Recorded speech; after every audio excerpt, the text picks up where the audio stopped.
بسم اللہ الرحمن الرحیم۔ تجلیات حکمت، موضوع 153، عمل۔ حدیث 1، بلا شبہ مال و اولاد دنیا کی کھیتی ہیں اور عمل صالح آخرت کی کھیتی ہے۔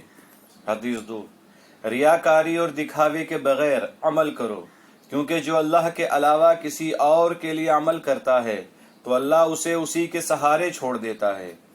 حدیث 3، باخبر ہو جاؤ کہ تم لوگ امیدوں کے دنوں میں ہو جس کے بعد اجل ہے، لہٰذا جس نے اپنی امیدوں کے دنوں میں اجل سے پہلے عمل انجام دیا تو یقیناً اسے اس کا عمل فائدہ پہنچائے گا اور اسے اس کی اجل نقصان نہیں پہنچا سکتی، اور جس نے اپنی امیدوں کے دنوں میں اجل کے آنے سے پہلے کوتاہی کی تو بلا شبہ اس کا عمل گھاٹے میں رہا اور اسے اس کی اجل نقصان پہنچائے گی۔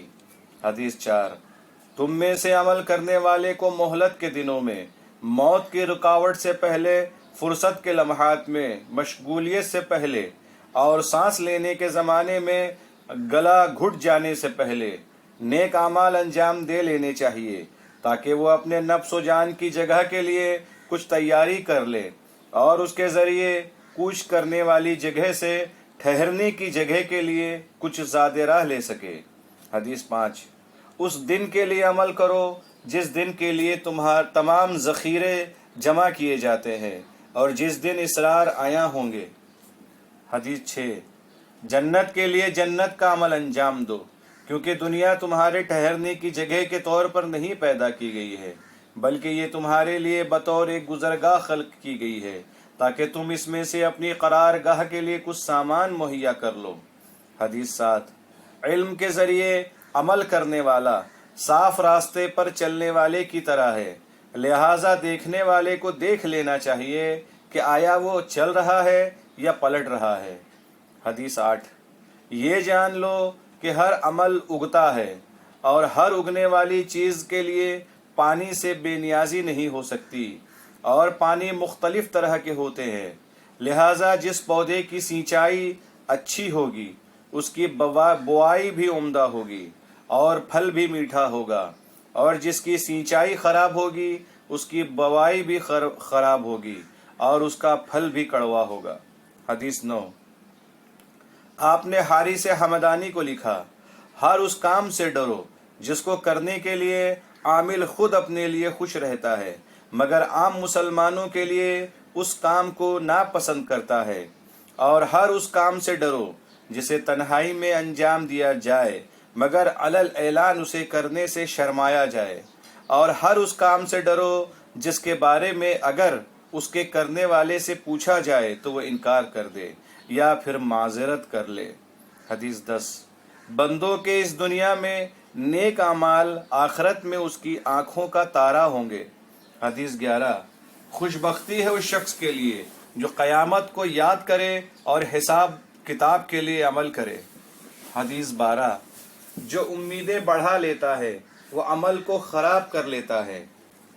حدیث 13، کوئی بھی عمل تقوی کے ساتھ نہیں ہو سکتا اور بھلا قبول ہونے والی چیز کم ہو سکتی ہے۔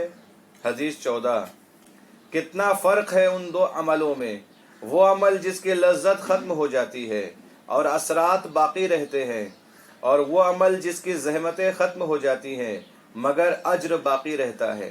حدیث 15، جو عمل میں کوتاہی کرتا ہے وہ غم میں مبتلا ہو جاتا ہے۔ حدیث 16، آپ نے ایک ایسے آدمی سے فرمایا جس نے آپ سے معیزی کی خواہش کا اظہار کیا تھا، ان لوگوں میں سے نہ ہو جانا جو بغیر عمل کے آخرت کی امید کرتے ہیں اور لمبی آرزوؤں کے ذریعے توبہ کو ٹالتے رہتے ہیں، دنیا کے بارے میں زاہدوں کی سی باتیں کرتے ہیں مگر اس دنیا میں ان کے اعمال دینا چاہیے، ان کے اعمال دنیا چاہنے والوں کی طرح ہوتے ہیں۔ حدیث 17، کریم کا سب سے اچھا عمل دوسروں کے بارے میں دانستہ اشیاء سے غفلت ہے۔ حدیث 18، دنیا میں دو طرح کے عامل ہیں، ایک عامل جس نے دنیا میں دنیا ہی کے لیے عمل کیا اور اس کی دنیا نے اسے آخرت سے غافل رکھا، وہ اپنے بعد اپنے وارثوں کے فقر سے خوفزدہ رہتا ہے اور خود کو فقر سے محفوظ سمجھتا ہے، اس طرح وہ اپنی پوری عمر دوسروں کے فائدے کے لیے فنا کر دیتا ہے۔ اور دوسرا عامل وہ ہوتا ہے جو دنیا میں بعد از دنیا کے لیے عمل کرتا ہے، اس طرح دنیا میں اس کا جتنا حصہ ہوتا ہے وہ بغیر کچھ کیے ہی اس کے پاس چلا آتا ہے۔ اس لحاظ سے اس نے دو حصوں کو ایک ساتھ پا لیا اور دونوں گھروں دنیا و آخرت کا اکٹھا مالک بن گیا اور اللہ کے نزدیک آبرو مند ہو گیا۔ اب اگر وہ کوئی حاجت اللہ سے طلب کرتا ہے تو اللہ اسے کبھی نہیں روکتا۔ حدیث 19، جب تمہیں علم ہو گیا تو عمل کرو اور جب یقین آ گیا تو آگے بڑھ جاؤ۔ حدیث 20، بغیر علم کے دعوت عمل دینے والا بلا قوس کے تیر اندازی کرنے والا ہے۔